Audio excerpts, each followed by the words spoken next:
and then the opportunity came to help teach and instruct, and kind of that's where we are now. So it worked out. That's awesome, man. So, So let me ask you guys, and you can tell me none of your business if you don't want to share. But how did you guys end up getting together or whatever? Because I think that's pretty cool. Well, actually, believe it or not, I teach the high school boys Sunday school class at my church. And back when he was in high school, I taught him. And he had run this landscaping business of his for the last 9 years. So I actually had hired him to do some work for me. My dad had hired him. So he worked for us and did some of that stuff. We started training together. And then we got asked to do the classes. We started doing that. And we had, we had the opportunity to put this stuff together. We, crap, I forgot what I was going to say next. But actually worked for him a few times on the side with his landscaping company. Oh, really? He hired me to go out there and do that. But now him and his wife teach my son's class there at church on Sunday. So that's kind of cool. But awesome. Well, man, I really appreciate you all sharing your story and sharing a little bit about your company. I think it's really cool what you're doing from the, law enforcement perspective. We need defensive tactics, techniques like that in law enforcement. We need to get away from those complicated, multiple step solutions that are common out there today. And I'm not talking bad about, certain companies or anything like that. I mean, the stuff that they offer is valuable, but I think a more practical solution is, getting rid of the steps into more natural solutions that officers can use. And it sounds like that's exactly what you all have done. So with that being said, let's move on into these questions that I had planned. You said you guys were able to kind of take a look at them, and we'll get into it. So the first one I'm going to ask you is there a secret or a technique you can share with the listeners that helps you think outside the box when planning and developing your learning content? And it sounds like you did that stuff already when you were designing your defensive tactics course. Well, one of the biggest things we had talked about, we actually looked at these questions before tonight and came up with some stuff. But one of the things we tried to do and that we think helped a lot was just trying to gear it to being flexible and adaptable, so we can adjust to different things instead of, and like you were talking about these other systems and other companies, they've got good stuff. We use some of their stuff. We just simplify it and make it a lot less complicated so people can just do it. They can adapt it to their level of knowledge or skill. And then one of the other things is, Denver pointed out, we realize that we don't know everything, and that this is just a way to do it, not the way. We show them our way. We show them try and show them a few different things they can do. Let them pick the stuff that works good for them, that flows good with their thought process, with their physical capabilities, and just, being kind of, I guess, adaptable. And we have to be, right? I mean, heck, that's part of the job in itself, is being adaptable, right? So let's move on to the next question and kind of talk a little bit about habits. You guys obviously have, put a lot of work into what it is that you're doing. So what's one of the daily habits that you believe that contributes to your success? Well, one of the things we both try and do is start the day reading the Bible and praying and asking God to give us wisdom, guidance, and inspiration in the stuff we're trying to do, as far as doing our jobs, and then especially doing the teaching, to reach people. Yeah. And just looking at things big picture instead of kind of on a smaller scale. We try and plan 3 or 4 steps ahead and plan for contingencies, which helps a lot, I guess, for being adaptable. That you guys are, I've heard that same concept over and over again, as far as, you mentioned that, praying and reading the Bible and stuff like that, but, that kind of falls into the taking some time for yourself. even, taking some time in the mornings. A lot of people that I talk to say they like to take time in the morning before, their spouse gets up or their children get up or whatever. They'll take some time for themselves, maybe read the Bible, do some praying. If you're not a religious person, take some time for yourself to kind of think about what you're going to do that day. I think that kind of stuff is really important to a good habit to start, to help day by day, to help each day be a successful day. If you started out on a positive note, it's highly likely, it's more potential that day will turn out to be better. And I think that's awesome that you guys take the time for yourselves in the morning to, get closer to God. I'm a Christian as well, so I strongly believe in that. Prayer is so powerful. I don't know what I would do without prayer, I mean, there's been a lot of times in my life that I'm so thankful that God was there for me, because without him, I'm sure you've been there too. Without him, I don't know where I'd be today, So that's awesome, man. I appreciate you sharing that. And I think that officers need to hear that, even if they're not religious. Take the time for yourself. Sometime in your day, preferably, if you're working night shift, it might be at 5 or 7 o'clock in the evening, but take some time for yourself. Take some time to think about what you're going to do that day and go from there, right? So tell us about a challenging time or situation that you faced. Now, it could be your company that you're working on. It could be at your department, Scott, or Denver, you at school or family or whatever that you faced, but you persisted. You fought through it. You made the tough decisions. And now that once painful memory serves as an invaluable learning experience. One of the kind of situations for our company was kind of doing that citizens class. It wasn't like Scott said earlier. It wasn't really cost effective. The participation wasn't as influential, and it wasn't as fun in a way.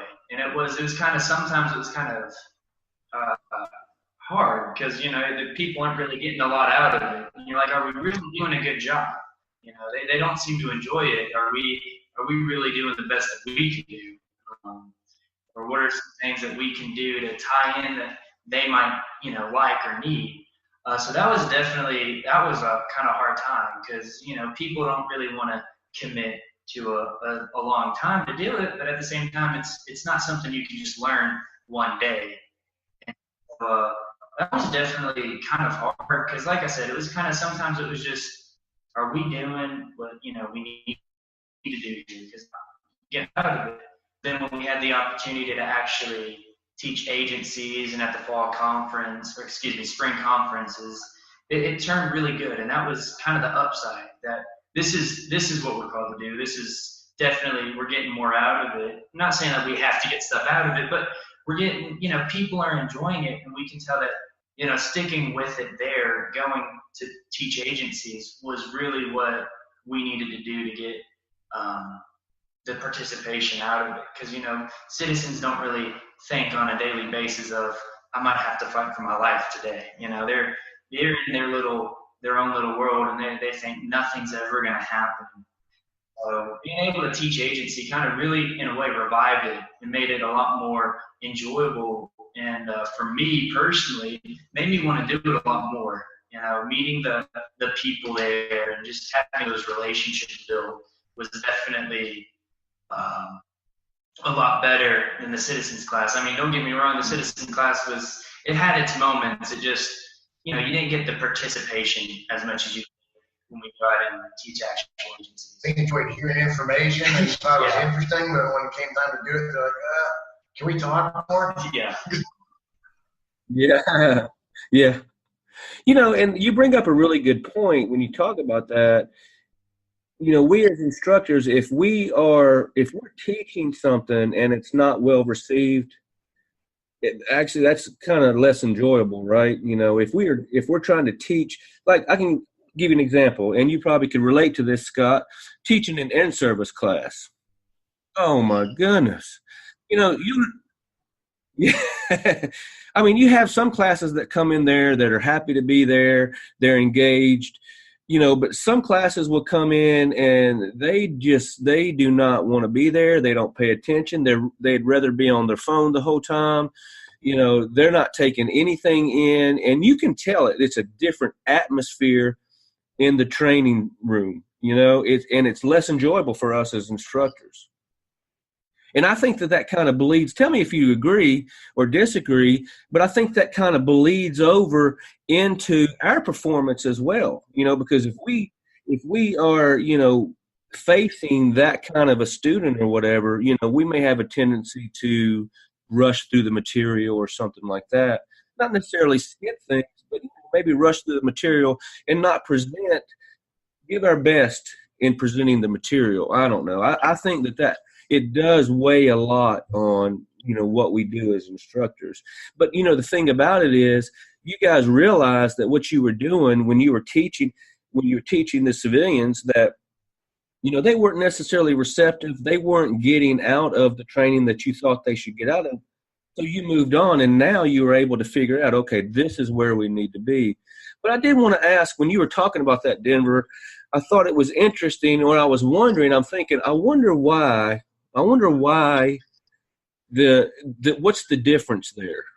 Was it the civilians? Because you said it, Scott. You said that it's like they wanted to learn until they actually had to do something. Wonder where that disconnect was? You may not know. I was just wondering about that when you were going through your answer. A lot of it sometimes is kind of being timid, or it's kind of what when we teach, we try not to be so serious. But honestly, I think the citizens were kind of taking themselves a little too serious. They didn't want to mess up in front of people. They were a little more embarrassed.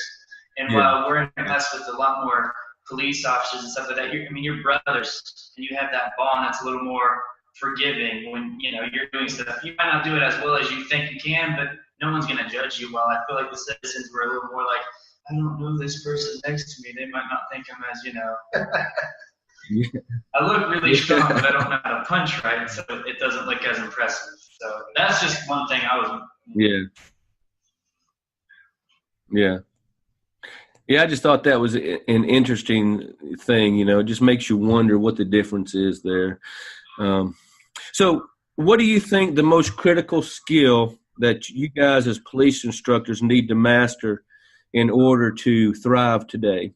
I think it goes back again to the flexibility, humility, and big picture thinking, planning 3 or 4 steps ahead for contingencies. Being able to do that made a big difference. Because not everything goes perfectly, not even in a classroom setting, let alone in reality. And so we've actually taken that and we use it as teachable moments, and we teach the instructors, use this stuff as a teachable moment for your students at your agency, because we're teaching handcuffing in Sumner County, and I'm doing the handcuffing on him, and the handcuffs fell out of my hands.